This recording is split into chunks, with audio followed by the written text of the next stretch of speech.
C'est bien ce qui me semble. Devant qui est-ce que tout genou fléchira? Devant lui seul. Qui est celui que toute langue bénira? Lui seul. Lui seul. Amen. J'essaie de mettre tous mes papiers. Voilà. Amen. Le Seigneur nous invite aujourd'hui et il t'invite. Il t'invite à prendre conscience de qui il est. Amen. Il t'invite à ne pas regarder à ce que toi tu es, mais à ce que lui il est. À qui lui il est. Et il t'invite aujourd'hui, dans ce lieu, à prendre une décision. À prendre une décision. Est-ce que tu vas regarder à toi, à tes erreurs, à tes fautes, à tes péchés, aux choses qui ne vont pas? Ou est-ce que tu vas tourner les yeux vers lui? Est-ce que tu vas tourner les yeux vers lui et prendre une décision aujourd'hui? Prendre une décision de vivre pour l'éternité. De vivre à partir d'aujourd'hui pour lui. Et d'avoir les yeux tournés vers l'éternité. C'est ce à quoi le Seigneur t'invite aujourd'hui. Et si tu souhaites prendre une décision et si tu souhaites le rencontrer, aujourd'hui c'est la journée. Parce que nous on le connaît et on peut te le présenter. N'est-ce pas? Alors si tu désires aujourd'hui le rencontrer, eh bien, sens-toi libre au milieu de tous ces moments que nous allons vivre, de te lever et de venir en disant « Je veux connaître Jésus. Je veux que tu me présentes Jésus. » Et tracasse pas, il n'y aura personne ici qui sera choqué. Si tu veux le faire plus tard, on est à disposition aussi. Mais le Seigneur t'invite aujourd'hui à prendre conscience de l'éternité. À prendre conscience de qui il est. Amen. Seigneur, aujourd'hui, te remercier en effet pour combien tu es grand et combien tu es puissant et combien tu es le Dieu vivant, celui en qui nous pouvons mettre toute notre confiance, toute notre adoration. Et tu nous donnes le privilège de pouvoir te chanter, de pouvoir te louer. Et pour cela, nous te disons merci, Seigneur. Mais te remercier également parce qu'encore aujourd'hui, tu nous permets de pouvoir être éduqués, être enseignés, grandir au travers de ta parole. Être rappelés par toi, par ta parole, de ce qui compte vraiment. De ce qui est vraiment important. De ce qui compte vraiment à tes yeux. De ce qui compte vraiment pour nos vies. De ce qui compte vraiment pour l'éternité. Merci Seigneur, parce qu'en effet ta parole nous éclaire. Et encore aujourd'hui, Saint-Esprit, te remercier pour ton aide à mes côtés, Seigneur, afin que cette parole soit partagée selon ta volonté, selon ce que toi tu désires, et que cette parole touche puissamment les cœurs, Seigneur, afin que les vies soient transformées de gloire en gloire à ta lumière. Sois glorifié aujourd'hui encore au nom précieux et puissant de Jésus-Christ. Amen. Alors le titre de la prêche aujourd'hui, c'est « Ne sois pas myope ».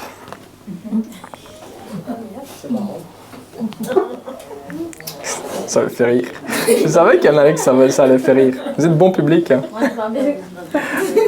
Ne sois pas myope.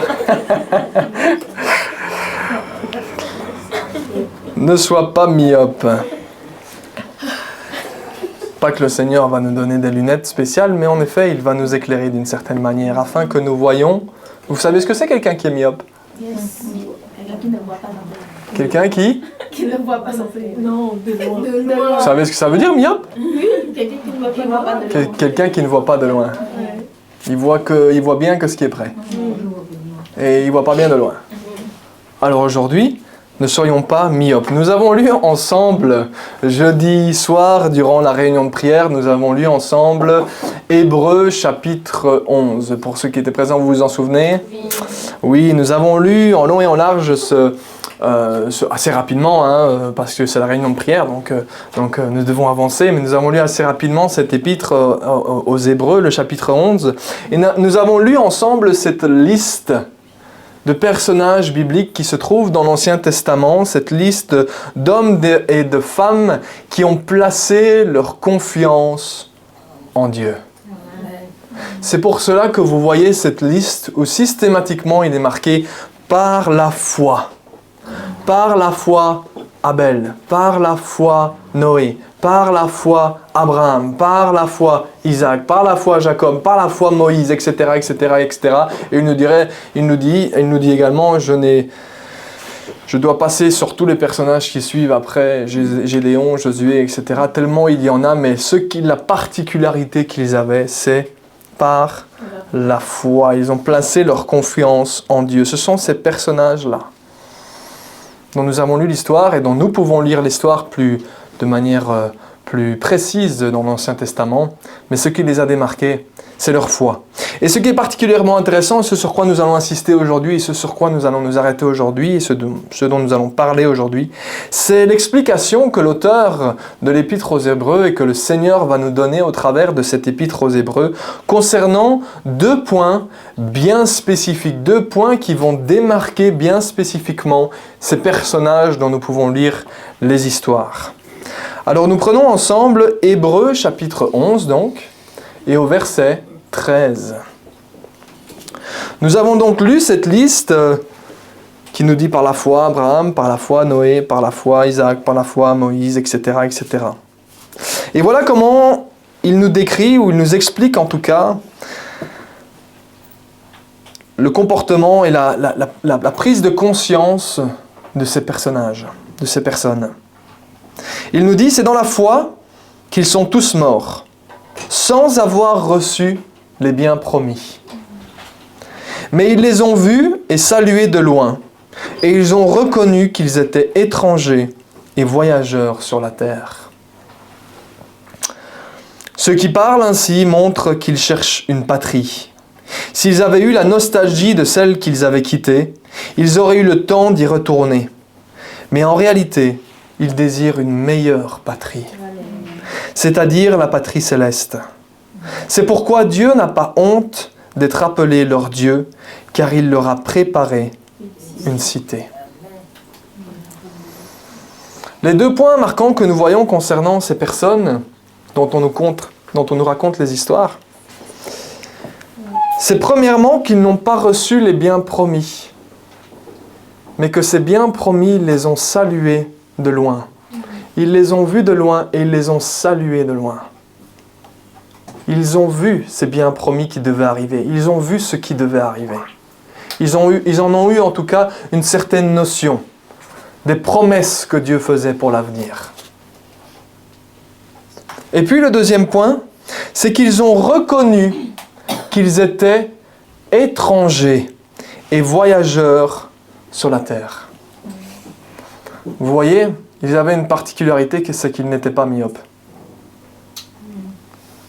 Ils avaient une vision lointaine. Ils voyaient de loin. Et leurs yeux étaient tournés sur ce qui était loin, l'objectif final. Cette patrie céleste. Ils avaient une vision à long terme. Quand vous lisez les histoires de ces personnages-là, d'Abraham, Moïse, Isaac, Jacob, vous remarquerez que leur foi va sortir, c'est ce que l'Épître aux Hébreux en tout cas nous démontre, c'est que par la foi ils ont agi. Et ayant cette vision de loin, ils avaient les yeux rivés sur cette patrie céleste, ils avaient les yeux tournés vers la réalité éternelle en Dieu. L'Épître aux Hébreux nous raconte que par exemple Moïse n'a pas vu les richesses de l'Égypte comme étant une chose à conserver, comme étant plus importante que les souffrances du Messie qui devait arriver.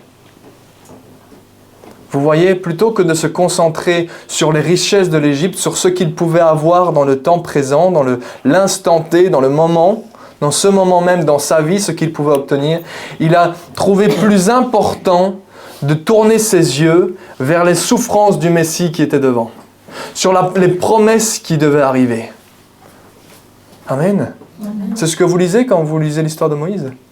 C'est l'explication en tout cas que nous recevons. Parfois nous lisons ces quelques histoires et nous sommes un peu perdus. Mais c'est là l'avantage du Nouveau Testament, c'est que le Nouveau Testament va nous éclairer, va nous expliquer les choses. Et il nous explique bien la vision que ces hommes et ces femmes avaient. Ils avaient une vision lointaine. Ils avaient les yeux rivés sur cette patrie céleste.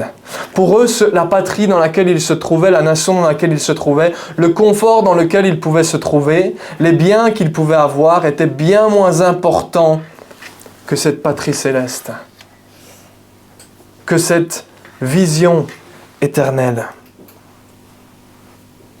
Amen. Si ce n'avait pas été le cas, nous n'en aurions pas les histoires. Parce que le Seigneur a raconté les histoires, a partagé leurs histoires, leur vécu, afin que nous tirions des leçons de ce qu'ils ont vécu. C'est le but de l'Ancien Testament, c'est de tirer les leçons de ce qu'ils ont vécu. Alors prenons un peu, dans cette liste de témoins dont nous parle l'Épître aux Hébreux, prenons un petit peu une histoire que nous prenons de temps en temps, mais pas souvent.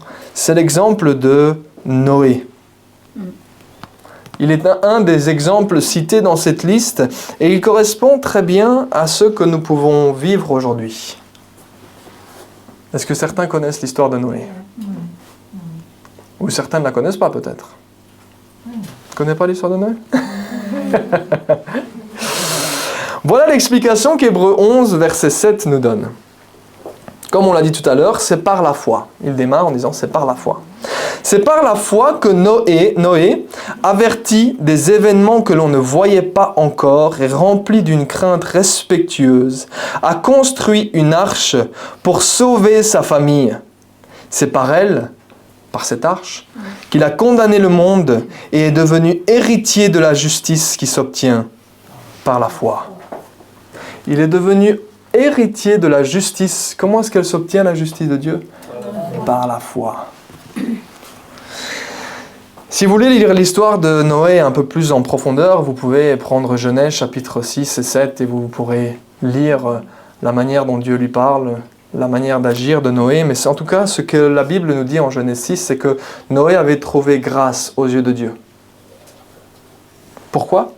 Parce que Noé était un homme qui marchait avec Dieu. C'était un homme qui marchait avec Dieu. Autrement dit, c'était un homme qui avait confiance en Dieu, qui avait cette foi placée en Dieu. Il n'avait peut-être pas toutes les révélations que nous avons aujourd'hui grâce à la parole de Dieu, mais il marchait avec Dieu, avait une relation personnelle avec l'Éternel.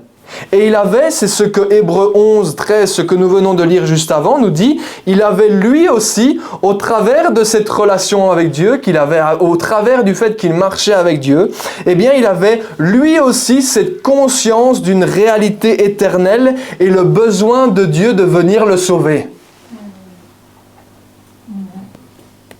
Parce que clairement, quand vous êtes en relation avec Dieu, vous n'avez qu'une chose à dire.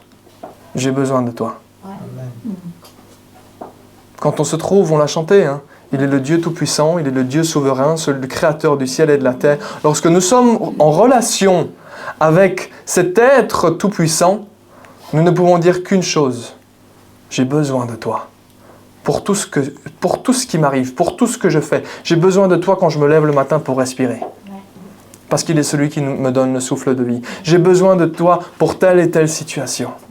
Tout ce que nous voyons lorsque nous sommes en relation avec ce Dieu éternel, c'est que nous avons besoin de lui.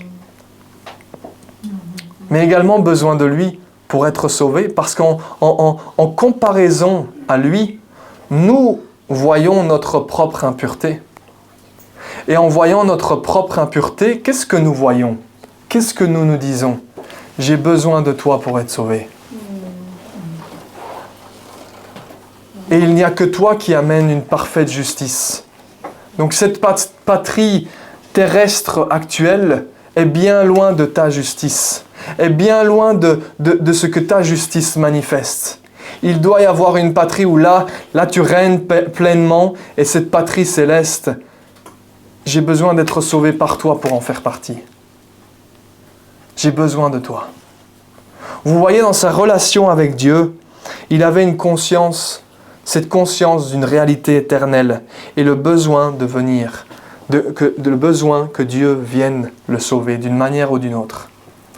Il n'avait peut-être pas tous les schémas de ce que Dieu allait faire exactement dans les détails, mais il savait une chose, c'est que, et c'est ce que Hébreux nous explique, c'est que c'est par la foi qu'il a agi. Donc s'il a agi par la foi, il a placé sa confiance en Dieu et pas en lui-même. Et s'il a placé sa confiance en Dieu et pas en lui-même, c'est qu'au fond de lui, il a dit « J'ai confiance en toi parce que tout seul, j'y arrive pas. » Fondamentalement, la foi, c'est cela. C'est « Je sais que tout seul, impossible, mais avec toi, c'est possible. » Car tout est possible à celui qui... D'accord ? C'est la situation dans laquelle nous pouvons lire l'histoire de Noé, et c'est avec l'explication de l'Épître aux Hébreux, c'est ce que nous en retirons, c'est qu'il marchait avec Dieu, qu'il avait une relation avec Dieu, il avait cette conscience d'une réalité éternelle, d'une patrie céleste dans laquelle il désirait se trouver un jour. À l'opposé de cela, notre Seigneur Jésus, lorsqu'il était durant ces quelques années sur terre, va nous éclairer sur la manière dont les hommes qui étaient autour de Noé agissaient. Noé agissait par la foi, les yeux rivés sur la patrie céleste, et Jésus va nous éclairer sur la manière dont agissaient les hommes qui se trouvaient autour de Noé. Et voilà ce qu'il dit. Il dit dans Matthieu chapitre 24, verset 38, « En effet, c'est Jésus qui parle, c'est lui qui nous donne cette explication. En effet, dans les jours précédant le déluge, les hommes mangeaient, buvaient, se mariaient et mariaient leurs enfants jusqu'au jour où Noé est entré dans l'arche. »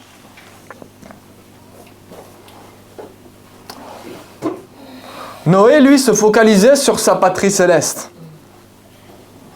Noé, lui, se focalisait sur l'ordre que l'Éternel lui avait donné de construire cette arche. Mais comment agissaient les hommes autour de lui?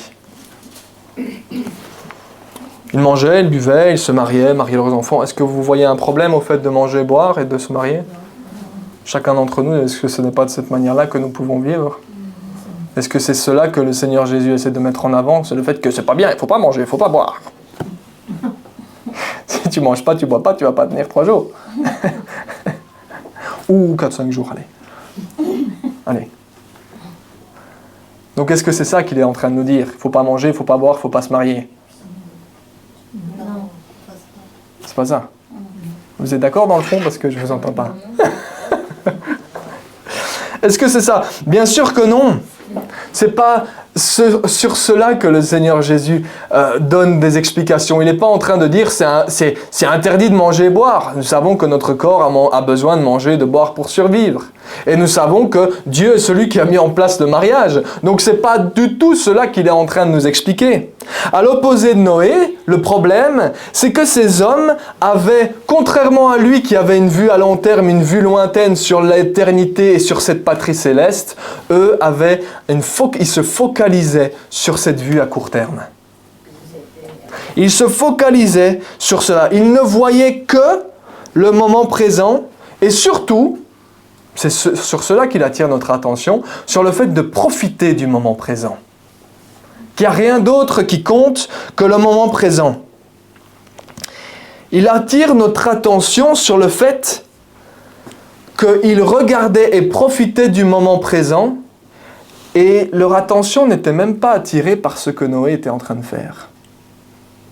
Ils ne se posaient même pas la question de ce que Noé était en train de faire.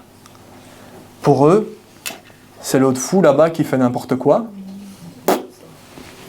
C'est une folie ce qu'il est en train de faire. Ça ne nous concerne pas. Nous, on est en train de manger, en train de boire. Remarquez que le comportement qui est mis en avant par le Seigneur,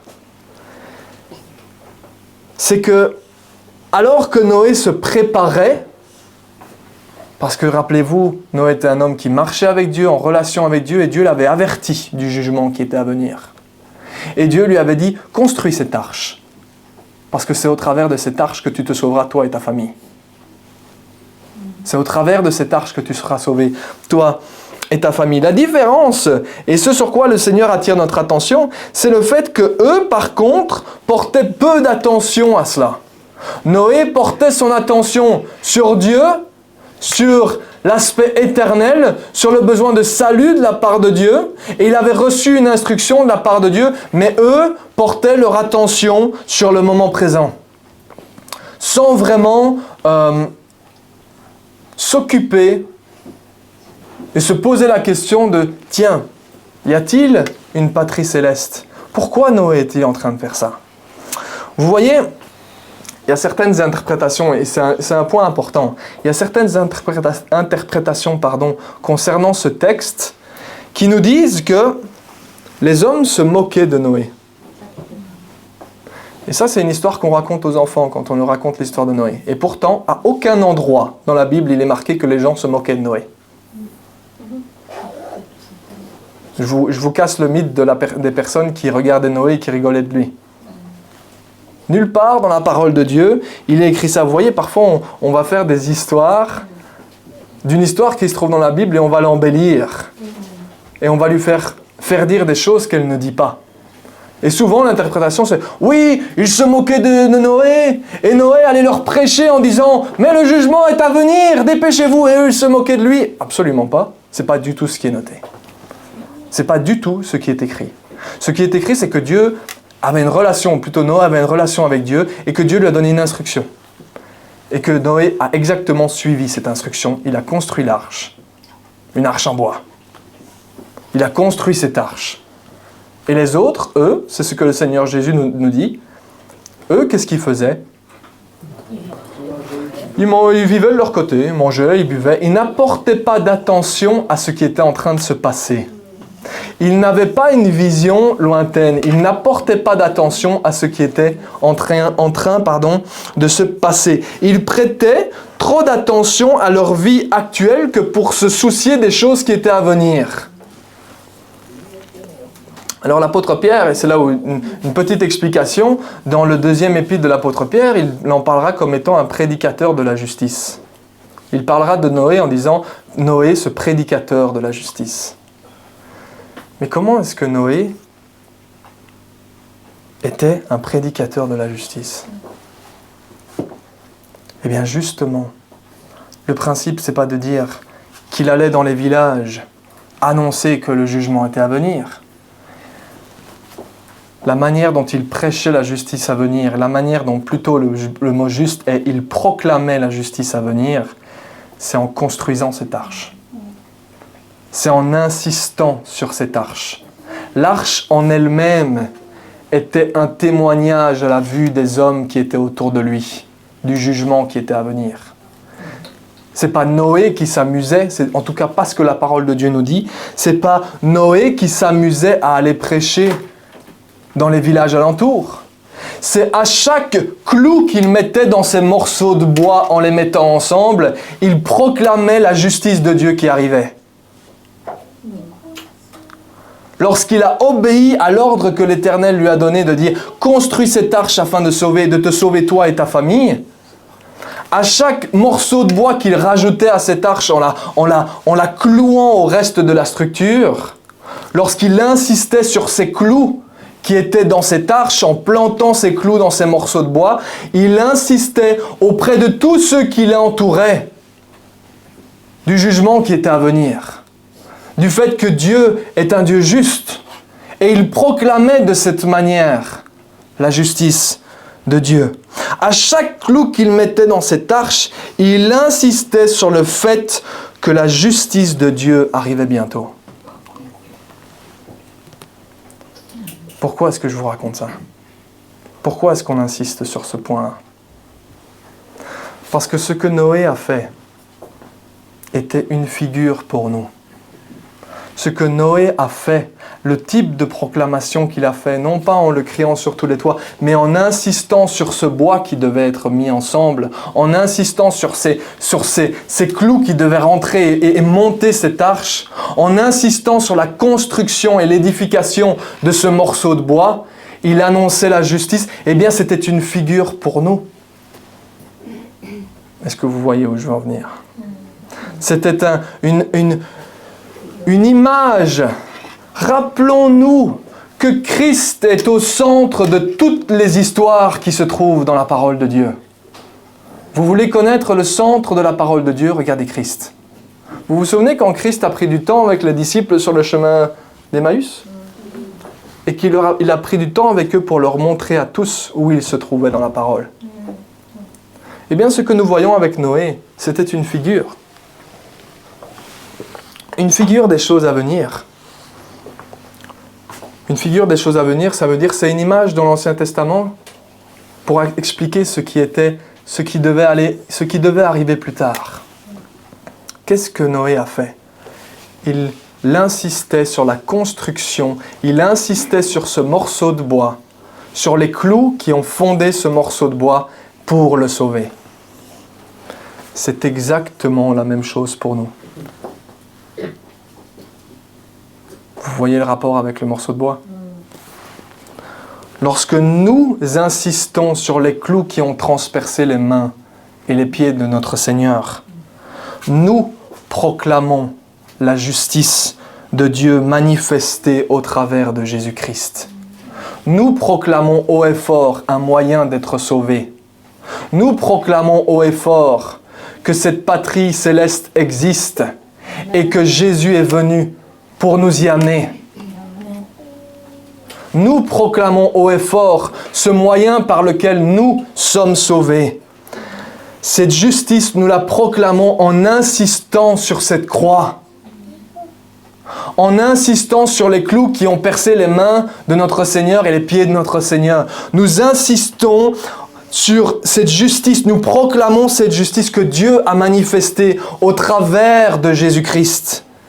La justice obtenue par la foi en Jésus-Christ. Mais nous annonçons également, lorsque nous insistons sur la croix, nous annonçons également son retour.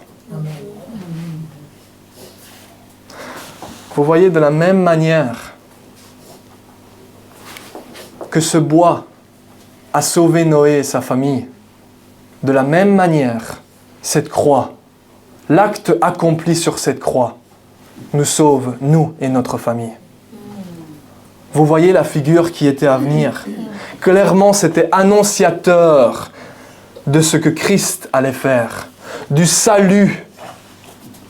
Et la proclamation que nous faisons et le message que nous portons, c'est Jésus-Christ crucifié et ressuscité le 3e jour. C'est cela la proclamation que nous faisons, en insistant sur cette croix sur laquelle il a été pendu, en insistant sur cette croix sur laquelle il a été cloué. Nous faisons une proclamation de la justice de Dieu que nous obtenons par la foi seule en Jésus-Christ. Et nous insistons sur le fait qu'un jour il revient bientôt. Amen. C'était pas français ma phrase. Et vous avez tous dit Amen. Rien, on a compris. Vous avez compris l'idée, c'est principal. Par la foi, voilà. Le jugement dont il nous parle sur l'humanité, le jugement est arrivé sur l'humanité du temps de Noé. Il est arrivé par l'eau. Et la Bible nous parle d'un jugement qui arrive par le feu. Vous voyez, un enseignant un jour, je trouvais ça intéressant, nous a expliqué la manière de résumer la Bible en 3 phrases. Vous avez l'Ancien Testament qui annonce l'arrivée du Messie. Les évangiles qui racontent que le Messie est là, qu'il est présent. Et tout ce qui est après annonce qu'il revient bientôt. Tout ce qui est après annonce qu'il revient bientôt. Qui est le centre de la Bible? Qui est le centre de la Bible? C'est Jésus-Christ. C'est lui qui était annoncé. C'est lui qui devait venir pour sauver l'humanité. C'est lui qui est venu et qui a montré la voie. Et c'est lui qui revient bientôt pour venir nous chercher. Et pour venir établir la justice de Dieu. La justice pleine en lui. L'union parfaite en lui. Vous voyez, de la même manière que Noé a annoncé et proclamé la justice de Dieu par cette arche qu'il construisait, il insistait sur cette arche, il persévérait dans la construction de cette arche, et cette arche en elle-même était un témoin auprès de ceux qui l'entouraient.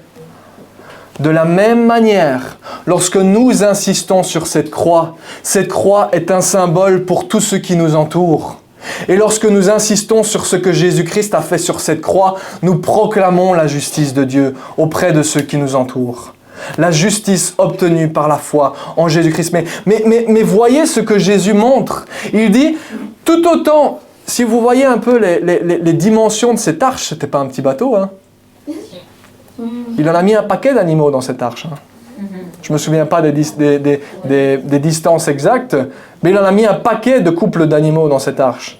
Il fallait que ce soit un beau gros bateau, une belle grosse arche, pour que tous les animaux soient attirés et soient placés dans cette arche. Mais remarquez, même vu la taille, même l'importance de ce symbole, les hommes autour de lui mangeaient, buvaient, se mariaient tranquillement, sans même se soucier des choses qui étaient à venir, sans même se poser la question de pourquoi est-ce qu'ils construisaient. Non, non, on mange, on boit, on est tranquille là-dedans, pas besoin de se soucier de ce que tu fais. Est-ce que c'est pas ce qui nous arrive aujourd'hui? Il y en a certains qui se demandent, n'est-ce pas, les vendredis où on dit, mais comment ça se fait que les gens y réagissent pas? N'est-ce pas? N'est-ce pas que c'est pas la question? Mais pourquoi est-ce que les gens y réagissent pas? Mais parce qu'ils vivent leur vie. Et que très honnêtement, le message de votre morceau de bois ne les intéresse pas vraiment. Parce qu'ils ont d'autres choses dont ils se soucient. Et c'est là que c'est à nous d'insister sur ce morceau de bois. D'insister sur l'acte qui a été accompli sur cette croix. C'est comment nous dit l'hymne? Cette croix me sera toujours chère. Elle est gloire et victoire pour moi. Et par elle, en la maison du Père, la couronne est offerte à ma foi. C'est ce que nous chantons. Voilà ce que 1 Corinthiens 1,18 nous dit. En effet, le message de la croix est une folie pour ceux qui périssent. Mais pour nous qui sommes sauvés, elle est la puissance de Dieu. De la même manière que cette arche était une folie pour ceux qui entouraient Noé, pour ceux qui nous entourent, cette croix est une folie. Comment est-ce que tu vas être sauvé par quelqu'un qui est mort sur une croix? Tu deviens dingue ou quoi? Est-ce que ce n'est pas ce que vous avez pu déjà entendre? Moi, en tout cas, je l'ai déjà entendu. L'apôtre Paul nous dira que pour les Juifs, c'est outrageux cette croix. Et que c'est une folie pour la rationalité des Grecs. C'est dingue ce système de la croix. Et il dit c'est une folie pour ceux qui périssent. Mais pour nous qui sommes sauvés, ce message de la croix, c'est la puissance de Dieu. Amen.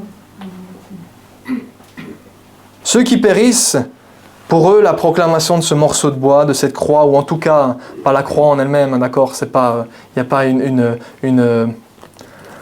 on n'est pas en train de faire un rite en disant il y a une croix spéciale. Non, c'est pas ça. C'est l'acte qui a été accompli sur cette croix. Ça, c'est important aussi de ne pas en faire quelque chose de religieux en disant oh là, c'est une croix. Non, c'est l'acte qui a été accompli sur cette croix. Mais le signe de cette croix est un symbole fort. Et ceux qui périssent, pour eux, en effet, c'est une folie. Pour eux, ce qui compte, c'est le moment présent. Mangeons, buvons, car demain, profitons de l'instant présent. Et pour eux, ce n'est pas toujours, on a dit que certains s'en moquaient, mais ce n'est pas toujours le fait qu'ils vont s'en moquer ouvertement. Pour eux, c'est juste une folie. C'est pas important. Ils sont devenus myopes. Ou ils sont myopes en tout cas. Ils ne voient pas la cité céleste. Ils ne voient pas le principe de l'éternité. C'est le voile sur les yeux. C'est pas important. Et rappelons-nous que nous avons été comme cela un jour. Que nous aussi, nous avons été comme ça. Donc ce n'est pas un jugement émis sur eux. Nous avons fait partie de cela. Mais c'est le constat que nous pouvons faire. C'est le constat que nous pouvons faire. Il y a un voile sur le visage. Ils sont devenus myopes et ils ne voient pas la réalité éternelle, cette patrie céleste qui nous attend. Et Dieu désire aujourd'hui que nous prenions conscience de cette patrie céleste. Que Dieu désire que nous prenions conscience de ce principe de l'éternité. Vous voyez aujourd'hui, ce qui m'a rappelé ce principe-là, c'est aujourd'hui, on rentre dans les vacances. Les vacances de quoi?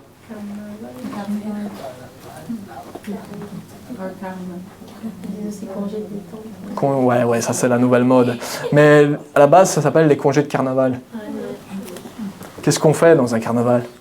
On chante, on fait la fête, on boit, on mange. Quoi? On fait la fête.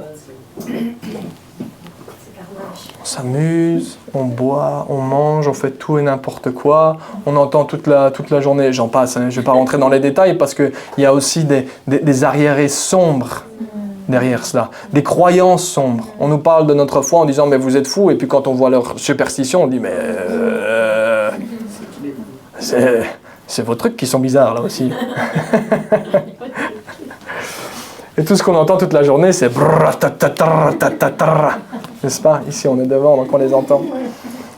Je me souviens, quand j'étais à Nivelles, c'était le même principe. On habitait à Nivelles il y a quelques années, et juste devant, il y avait les Gilles de Nivelles, pardon, qui s'entraînaient là juste devant chez nous, et toute la soirée.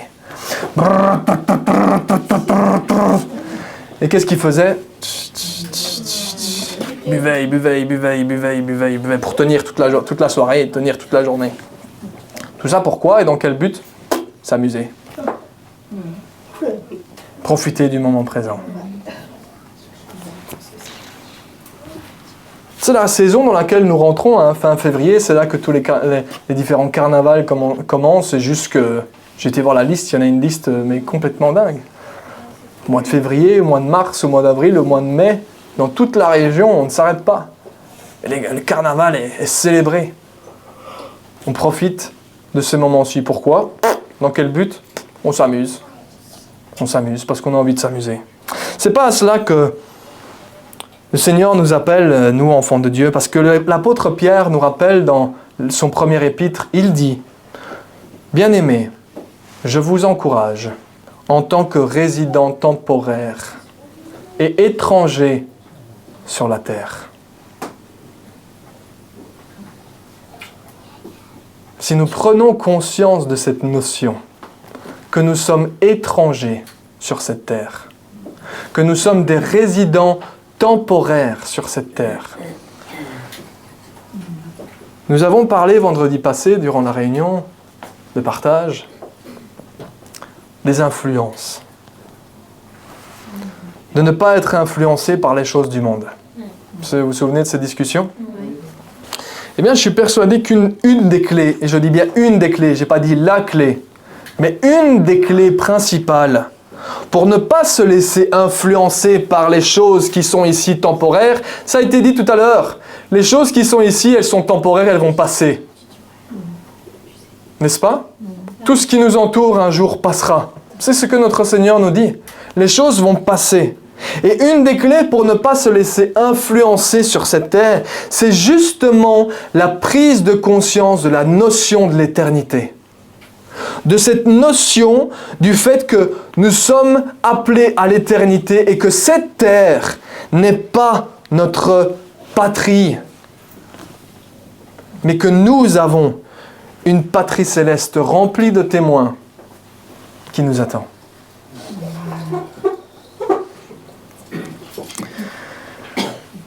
Si nous gardons les yeux rivés sur cette patrie, si nous gardons les yeux rivés sur cet objectif final, eh bien automatiquement, normalement, nous allons ôter du chemin ce qui se met sur notre chemin entre cette patrie céleste et ce que nous sommes aujourd'hui. Si nous gardons ce but et les yeux rivés vers notre Seigneur Jésus-Christ, et les yeux rivés vers la patrie céleste qu'il nous ouvre, eh bien, automatiquement, nous allons mettre de côté tout ce qui vient perturber notre route vers cette patrie céleste. Est-ce que certains ont déjà vu le voyage du pèlerin?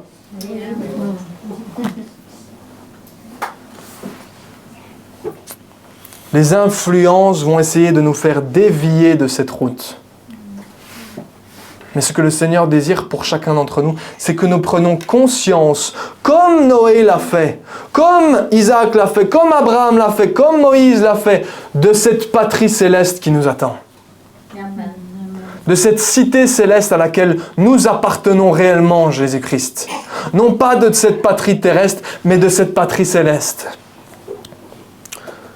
Nous sommes tous ici présents, tout comme eux, appelés à marcher vers l'avant, vers cette patrie céleste, vers cet appel éternel. Non pas derrière nous, mais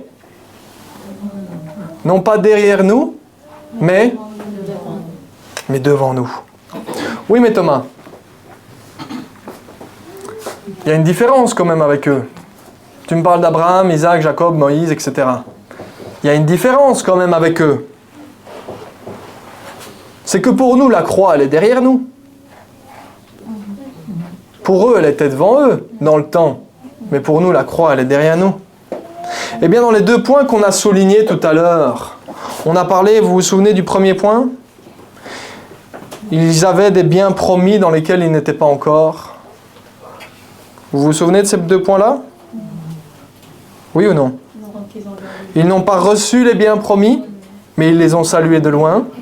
Et ils ont reconnu qu'ils étaient étrangers sur la terre. Ce sont les 2 points. Et bien dans ces 2 points que nous avons soulignés tout à l'heure concernant ces témoins, c'est là notre seule différence avec eux.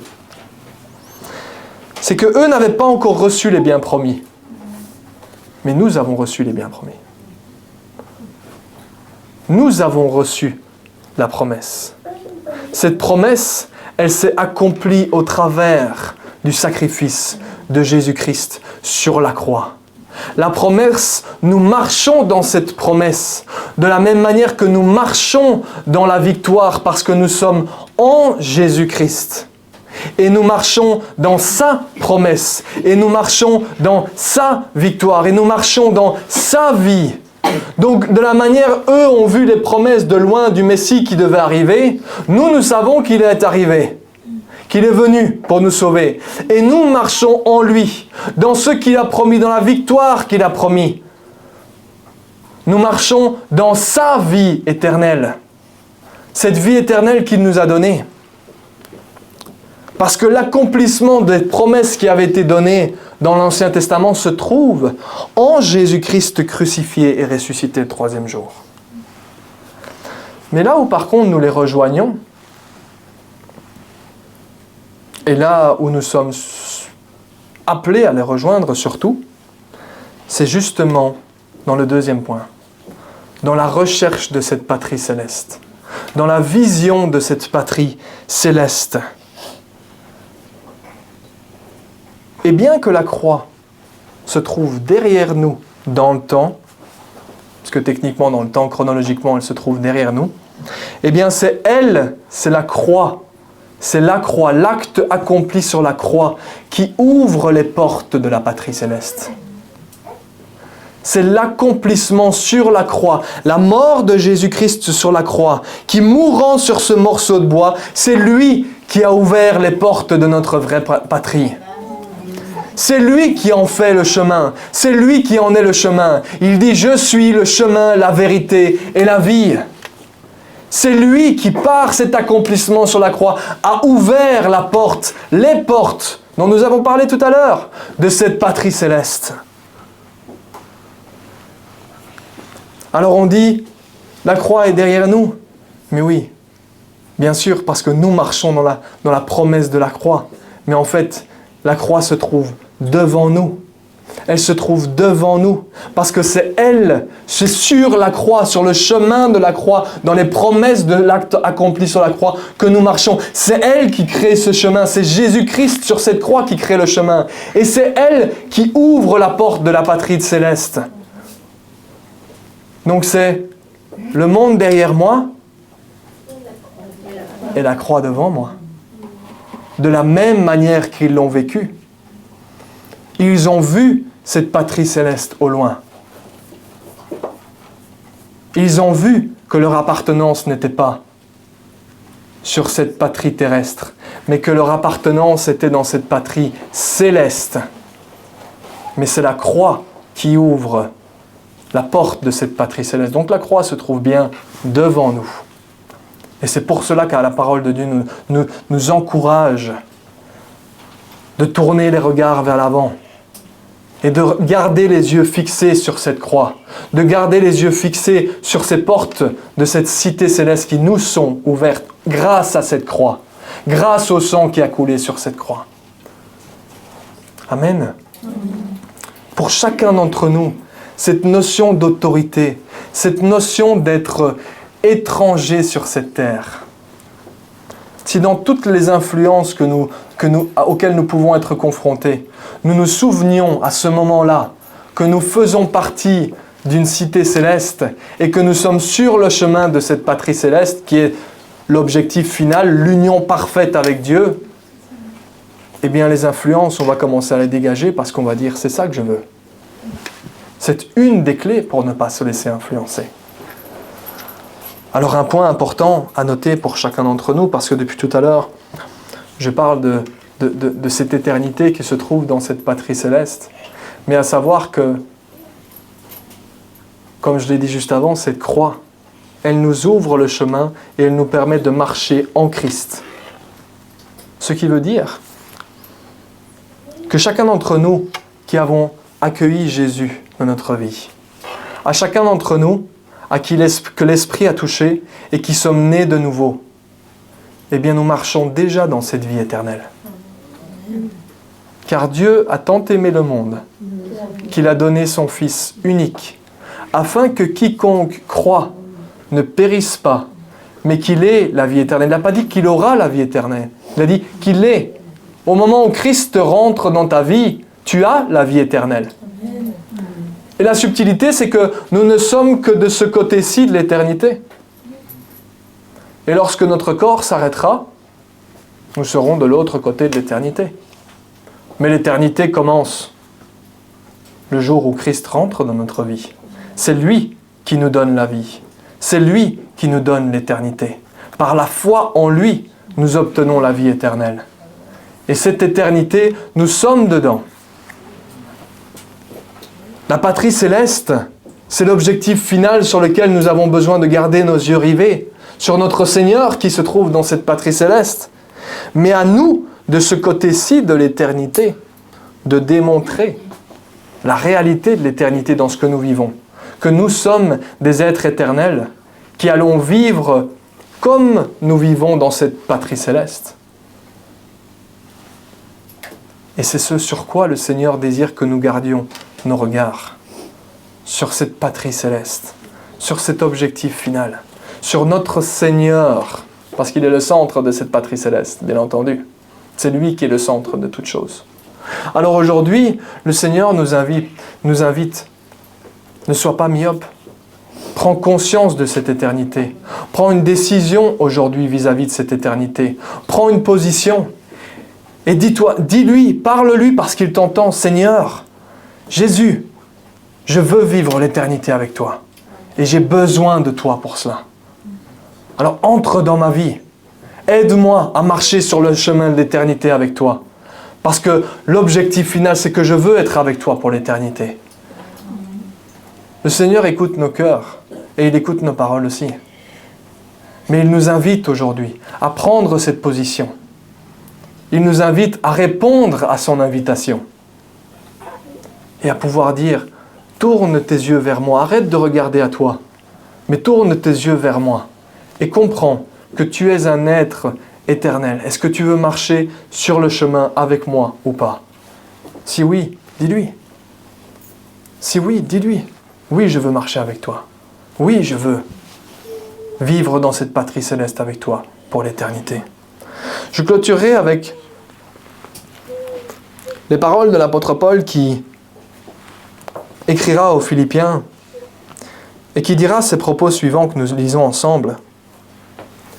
Ce n'est pas que j'ai déjà remporté le prix ou que j'ai déjà atteint la perfection, mais je cours pour tâcher de m'en emparer, puisque de moi aussi, Jésus-Christ s'est emparé. Frères et sœurs, je n'estime pas m'en être moi-même déjà emparé, mais je fais une chose. Oubliant ce qui est derrière ma vie, oubliant tout ce qui m'importe à moi, oubliant ce qui me concerne moi, mais me portant vers ce qui est devant, je cours vers le but pour remporter le prix de l'appel céleste de Dieu en Jésus-Christ. Nous tous donc qui sommes mûrs, adoptons cette attitude et si vous êtes d'un autre avis sur ce point, Dieu vous éclairera aussi là-dessus. Seulement, là où nous en sommes, marchons dans la même direction et vivons en plein accord. Soyez tous mes imitateurs, frères et sœurs, et portez les regards sur ceux qui se conduisent suivant le modèle que vous avez en nous, c'est-à-dire ceux qui se conduisent de cette manière-là, tournés vers l'éternité. En effet, beaucoup se conduisent en ennemis de la croix de Christ. Je vous en ai souvent parlé d'eux, et je le fais maintenant encore en pleurant. Leur fin, c'est la perdition. Ils ont pour Dieu leur ventre. Ils mettent leur gloire dans ce qui fait leur honte. Ils ne pensent qu'aux réalités de ce monde. Quant à nous, enfants de Dieu, notre droit de cité est dans le ciel, d'où nous attendons aussi comme Sauveur le Seigneur Jésus-Christ. Il transformera notre corps de misère pour le rendre conforme à son corps glorieux par le pouvoir qu'il a de tout soumettre à son autorité. Amen. Seigneur, te remercier pour ces instants et ces moments que nous avons pu passer ensemble. Te remercier pour ta parole qui nous éclaire, Seigneur. Te remercier pour l'invitation que tu nous donnes de pouvoir prendre conscience de cette réalité, de cette éternité. Prendre conscience que nous sommes étrangers sur cette terre. Prendre conscience que ce qui importe réellement, c'est toi. Toi le centre de toutes choses. Et l'union parfaite dans cette patrie céleste avec toi. Merci Saint-Esprit pour ta manifestation, pour la manière dont tu as encore œuvré et touché les cœurs aujourd'hui. Sois glorifié Seigneur éternel au nom de Jésus. Amen. Amen. Soyez bénis.